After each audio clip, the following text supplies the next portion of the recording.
So page 24, Rabbi Yonatan was telling us in this entire chapter that there are certain character traits that are connected to each other.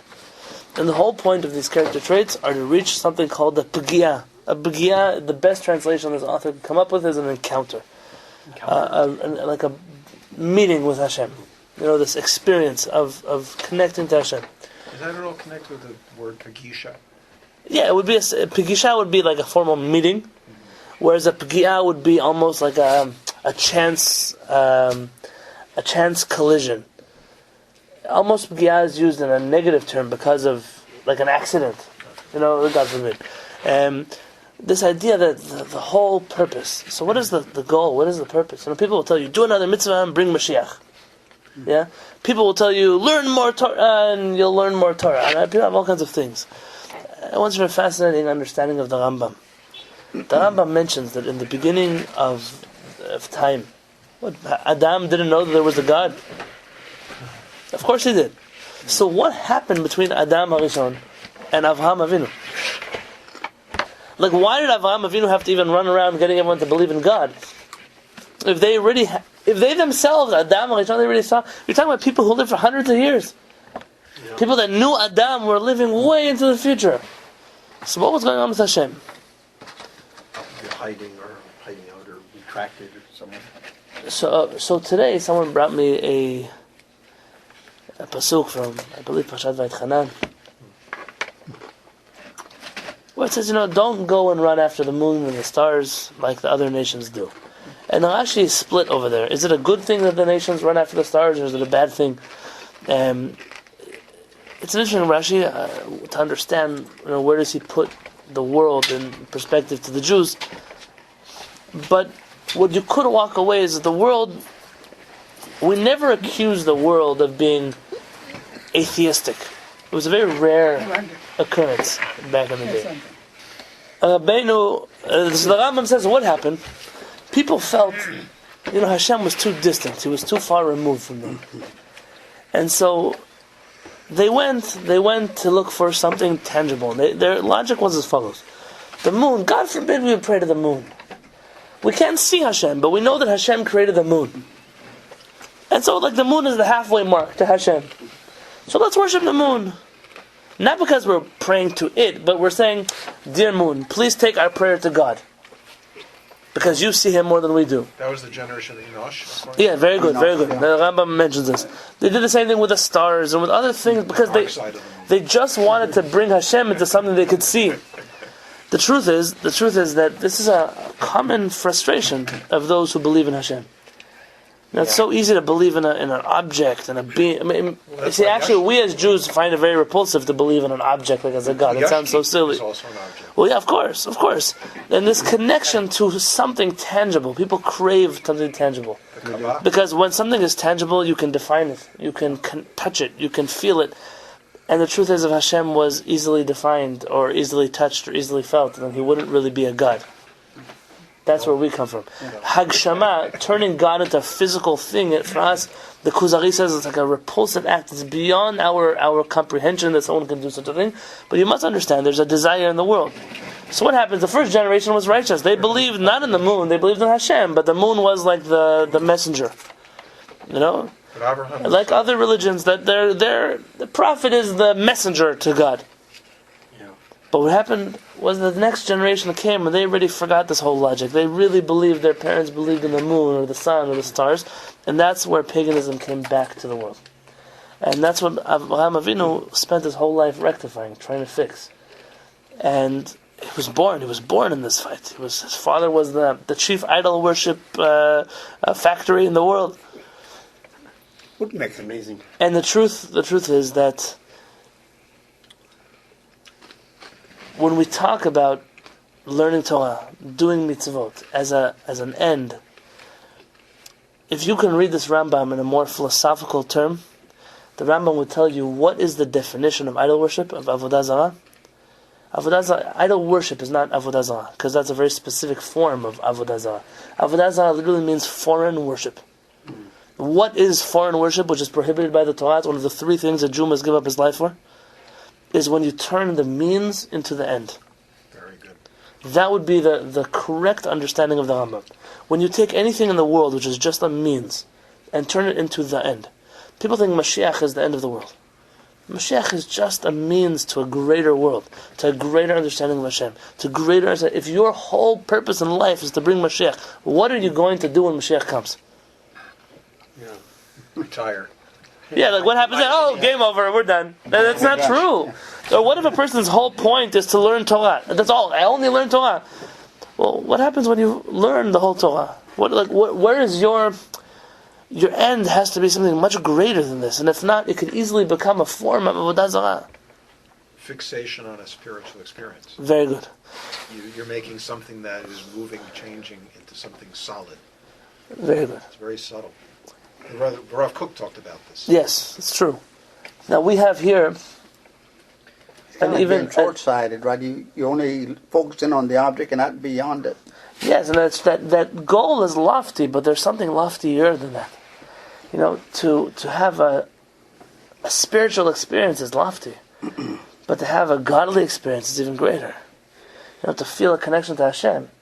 They're not the kind of things you plan, though, and which is why Rabbeinu Avraham must choose to use the word pagi'ah, like an occurrence almost. It occurs. Sometimes you are so in dveikut with Hashem, so clinging to the source of all, that you just have this experience. And that is one of the higher purposes of performing mitzvot. Sure, being kind, the purpose of being kind is to be a good person. But there's also a higher aspect of being kind, and that is to encounter Hashem on the plane of kindness, which I don't think everyone thinks about. And he continues and he takes us one step further. And you must know one thing.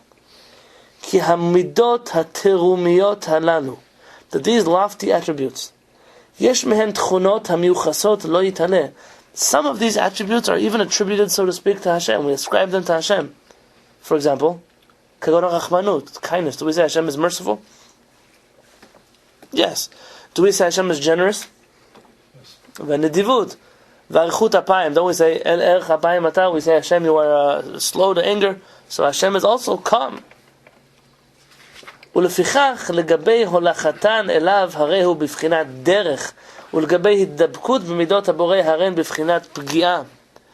So while these attributes are part of a journey to bring one closer to Hashem, they're also an aspect of an encounter with Hashem. And not just an encounter, but an emulating of Hashem.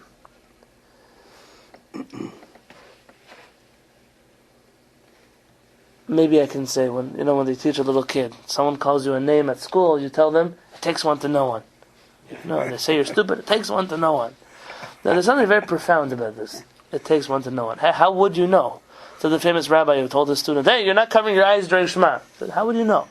Like, you must not be covering your eyes either, right? This is how do you know what this flaw is if you've never experienced it yourself? The Talmud says, Mum shebecha al tomar lechavecha. Never call out another person for a blemish that you yourself have. Don't go to someone and say, oh, you're such a foolish person. You're a fool yourself. Don't say, oh, you talk so much during shul, and then continue talking to the guy sitting next to you. You know those guys that go shh, shh, shh, and then they spend the rest of tefillah talking. So what are you saying? Mum shebecha al tomar lechavecha. Or they're banging and they're making noise. Very good. The Baal Shem Tov takes us a step further, and he says, Mum shebecha al tomar lechavecha. If you can see a blemish in your friend, it must mean that you suffer from the same one. And you'll find this the things that bother you about people are very often things that you yourself have that you struggle with in your own personality. You get strict with somebody, it's because you're embodying a certain trait that they're bringing out in front of you, and you know it to be repulsive, but when it's about yourself, we say, Al kol peshayim techaseh ahava. Any blemish can be covered with love. Somebody will see two people, and one of them is just, Hashem, how did that person marry that person? Any blemish can be covered with love. What that does mean, though, is that love is blind. And that there are times where a person will let go of something, especially about themselves. Something that needs to be fixed, but they don't see it. It's like a person very often can't smell themselves. But they walk into a room and we already make a borem and ebesamim. Or a baruch dynamic, depending on what smell they smell like. The older you get, the harder. But the truth is that it's a normal thing. When you're used to yourself and you unconditionally love yourself, then you ignore the things about yourself that are not great. The other way is true. When you have a good character trait, Do you know how to find the good in people? I believe the Rambam, in his nature, the Rambam is not a Musa rabbi, nor is he a Chassidut rabbi. The Rambam doesn't focus on the negative, nor does he focus on the positive. Rather, his style is to always give both examples. You'll find in Hilchot De'ot, the Rambam will say, if a person is angry, and then if a person is calm, if a person is stingy, and if a person is generous. You can't knock people. The same rule that says that you always find someone negative in something because you have it yourself is the same rule that tells you that when you see something positive in someone is because you have it in yourself to recognize that quality. Good people hang out with good people very often because they share the certain kindred feeling of we're all together in the same boat. In our community we experience this very often. You say, well, so what unites us? We're all very different. But there's a certain searching of truth that we're all after that we found together, Baruch Hashem. A certain camaraderie that we share. In the relation to HaKadosh Baruch Hu, and this is if the Rabbeinu Avraham did not write it, I wouldn't say it. If you are compassionate, and you're generous, and you're calm, or whatever else, you're merciful, the aspects that are ascribed to Hashem, you yourself will see a certain godliness inside of yourself. You will have an encounter that is much more natural, because you're not just doing something which will bring you close to the encounter of Hashem, now you're beyond encounter, and that is emulation. You're emulating HaKadosh Baruch Hu. And emulating is a whole different experience. Who said the Rambam didn't study Kabbalah? ולפני העשותן קבע נמצאות הן במצב התקשרות לאמור דרך בלבד, ומשנעשו קבע הרי נקבעות בנפש וקרובות יותר אל הפגיעה. So as long as you're still training yourself to instill these attributes inside of you, they're mostly just considered steps in your journey. But the moment you embody them, they become a part of you. You're not a person practicing your generosity, rather you have become already a generous person. So now you'll feel an encounter that is much more frequent than someone else. And I think that we make a mistake when we teach mitzvot, ben adam lechavero, between a person and another person. Don't steal, don't lie, don't cheat, or be kind, be generous, be calm. We share a very human side of it. What it does to make you a better human being. But we're almost afraid to share what it does to make you more godly. What it does to make you more like HaKadosh Baruch Hu, so to speak. My wife always says, you don't have to emulate the part of Hashem where it says he's a jealous and angry God. That's not the part of all the parts of Hashem to emulate. It doesn't have to be that one. But the truth is that we have to tell people that the midot, if they're divorced from Hashem, character traits that are divorced from godliness, don't take you anywhere constructive. The God is slow to anger. That you can emulate. Very good. Slow to anger. This is an important thing, to be calm.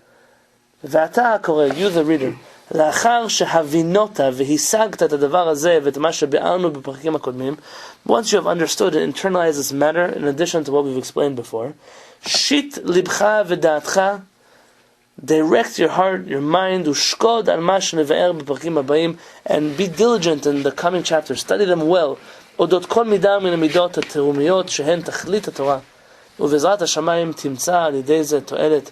He said, we're going to teach you about the next of the midot, the rest of the lofty character traits, and with Hashem's help you will benefit from this. This is now where the Rabbeinu Avraham says, I'm stopping the generic talk and I'm going to go into particular midot, specific character traits. And B'ezrat Hashem will continue with this tomorrow, God willing. Rabbeinu Avraham is going to go through purity, compassion, generosity, calmness, humility, abstinence, connection to Hashem, all kinds of things that are very reliance, bitachon, very beautiful concepts. And when you learn that from the house of study of the Rambam, you realize that much of what you know was incorrect, and many of the things that you knew inside of you were true, and you always thought you weren't supposed to say, really are the way the Torah wanted you to think. And there's a certain natural feel to the Rambam and his son's style, which B'ezrat Hashem will discover in the future. Then we